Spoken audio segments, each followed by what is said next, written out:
आज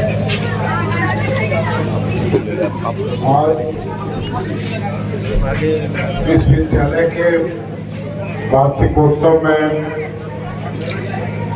भावरकोट के ब्लॉक प्रमुख आनंद जी का निर्देश था, मैं यहाँ उपस्थित हूँ। विश्वविद्यालय के प्रबंध समिति के अध्यक्ष जी, प्रबंधक जी, हमारे भारतीय जनता पार्टी के सभी वरिष्ठ नेतागण और इस क्षेत्र के सभी संभ्रांत किसान भाइयों, प्यारे बच्चों, देवियों तथा सज्जन,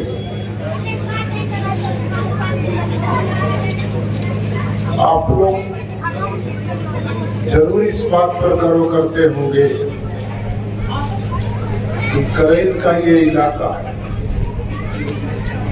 केवल खेती की उपजाऊ जमीन ही यहाँ नहीं है, समाज का भी उपजाऊपन ताकत इतनी बड़ी ताकतवर है कि जब भी भारत माता माँ भारती को ये जरूरत महसूस हुई कि हमें संरक्षण के लिए बलिदान चाहिए, तो ये इलाका देश ही नहीं दुनिया को प्रमाणित करके बताया है कि हम भारत माता के सपूत हैं और माँ भारती के लिए कितना समर्पित है। उसका जीता जागता प्रमाण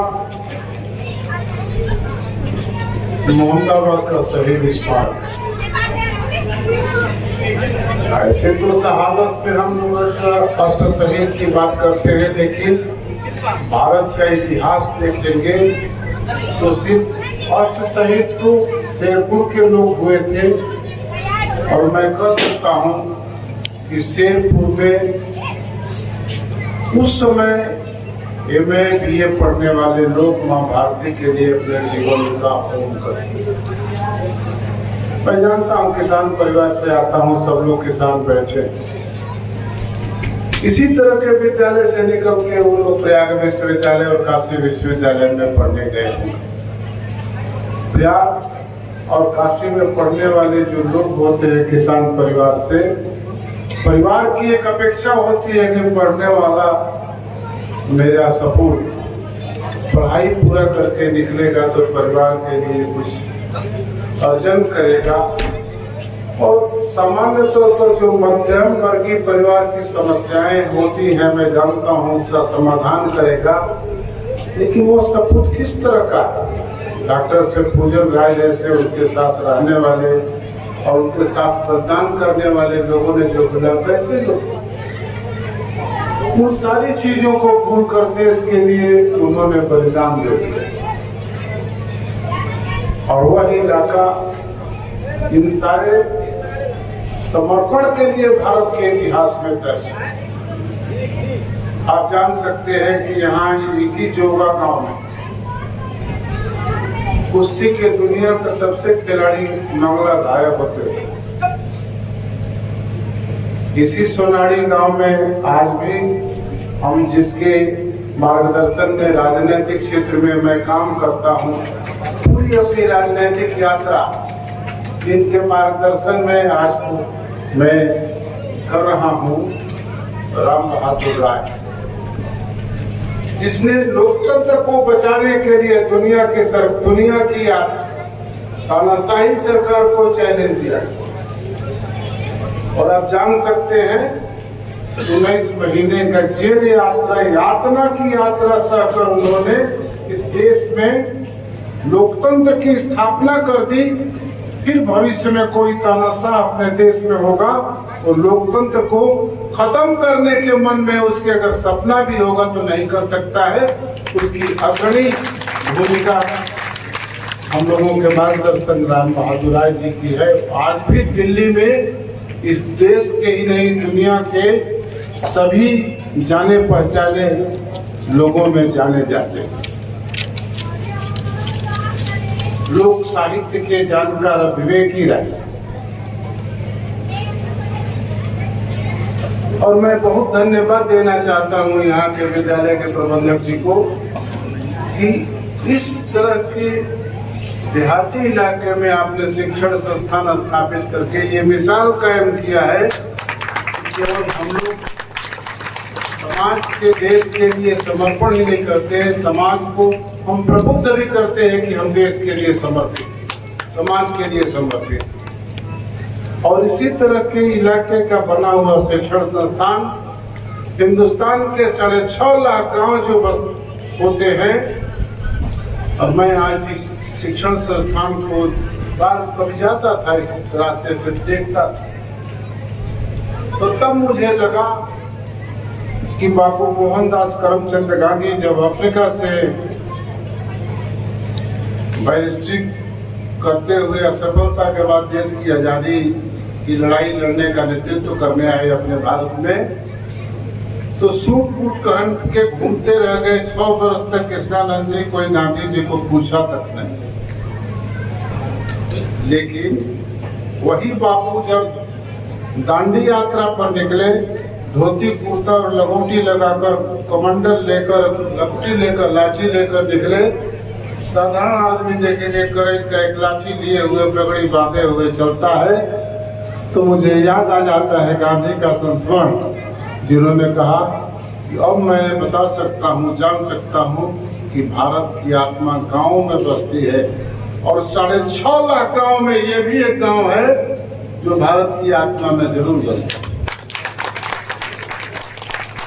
और गांव की ताकत खड़ी नहीं होगी भारत में, तो मैं बहुत विश्वास के साथ कह सकता हूं कि स्वावलंबी भारत, आत्मनिर्भर भारत तभी बन सकता है जब गांव की समृद्धि आगे बढ़ती है। हम लोग जब उस रास्ते से गुजरते हैं और यहाँ की खेती के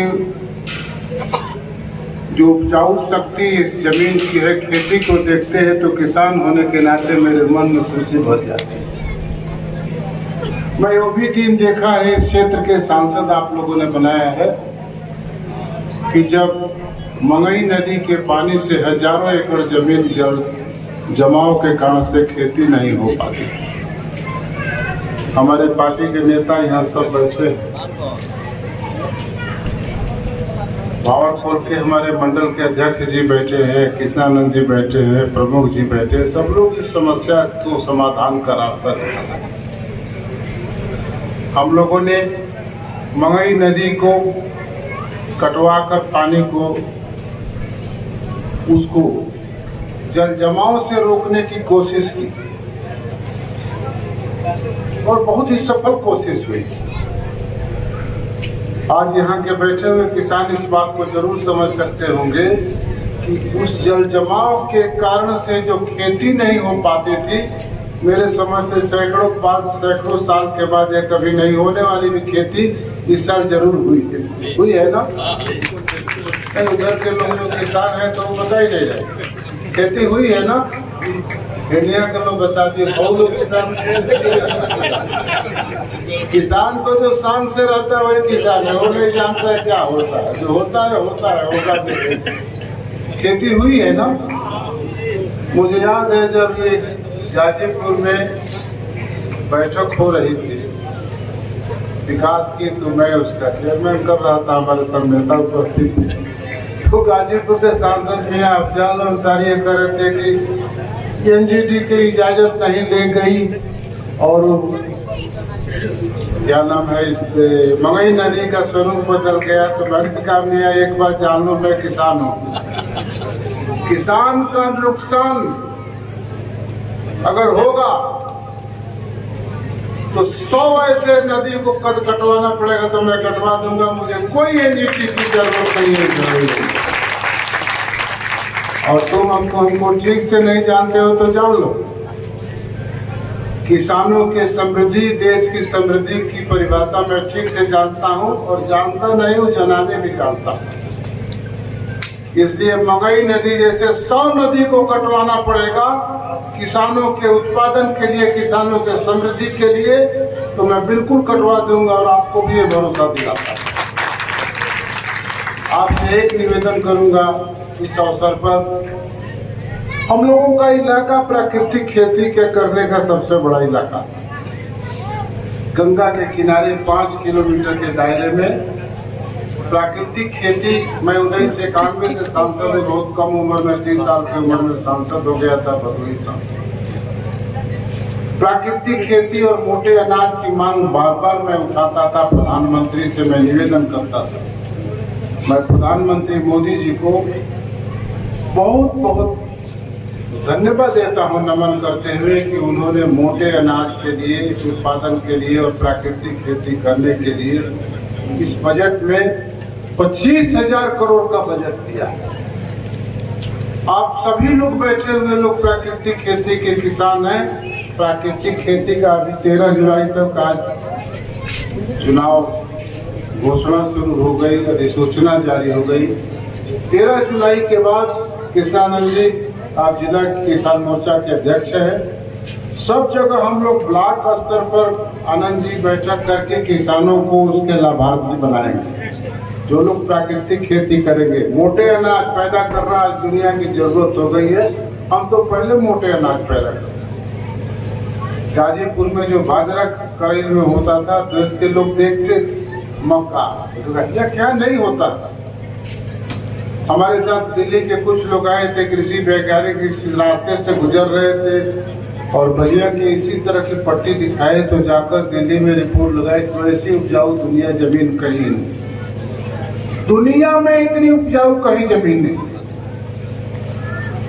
इसके बावजूद भी हम इस धरती के उत्पादन की लाभकारी व्यवस्था से अपने को संबद्ध नहीं करेंगे तो हम पिछड़ जाएंगे। मैं सरकारी योजनाओं को आपको भरोसा दिलाता हूं कि पूरी तरह आपको उसका लाभार्थी बनाने के लिए, मैं किसान हूं, इस बात को जानता हूं। प्राकृतिक खेती से सब लोगों को जोड़ना है। हर ब्लॉकों पर 13 तारीख के बाद 13 मई अधिसूचना जारी होने कहां से 13 मई के बाद हर किसानों को लाभार्थी बनाना। मोटे अनाज की खेती करने के लिए जिले में मोटे अनाज का बीज मैंने उत्पादन उपलब्ध करा दिया है, कृषि विभाग आपको देगा। आज के दिन में बाजरा, मक्का, कोदो, सांवा, साई, टांगुन ये महत्वपूर्ण अनाज हो गया।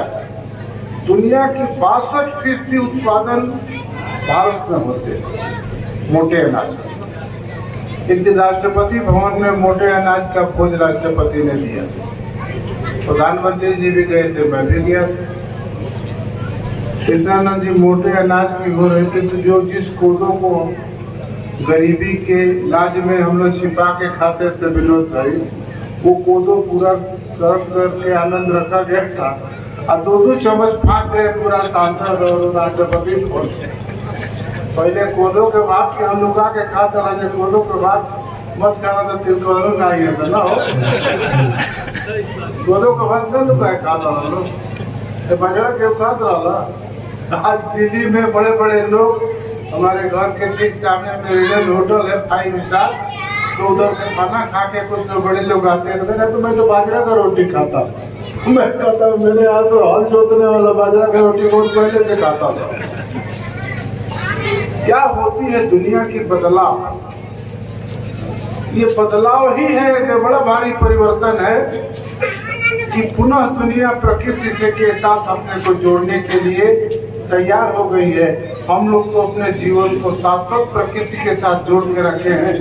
तभी ना करेल में और गंगा के मैदान में साधारण आदमी 6 फीट का होता है और जहां भी जाता है अपनी पहचान कायम करके रहता है।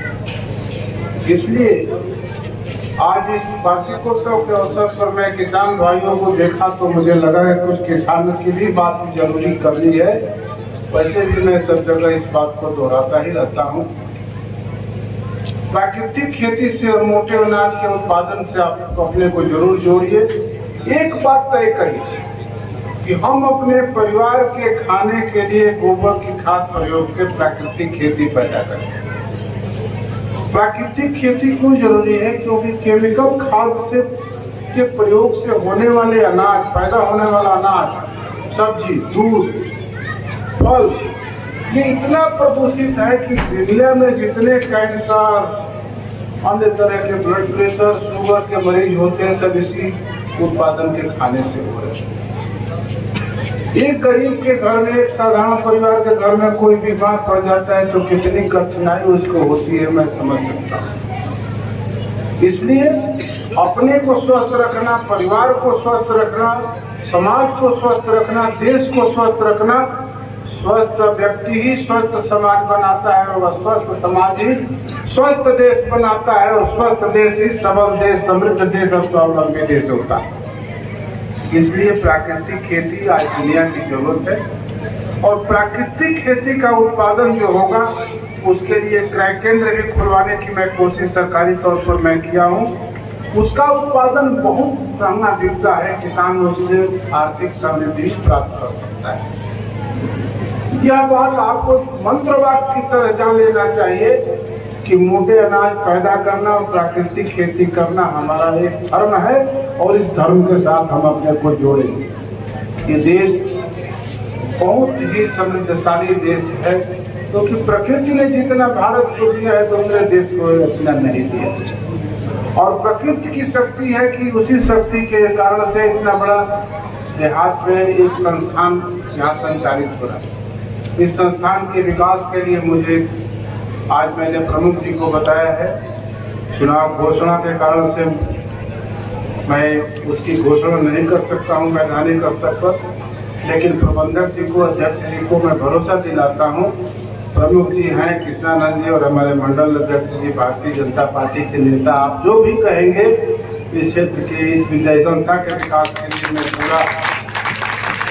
पूरी तरह हमेशा तैयार हूँ।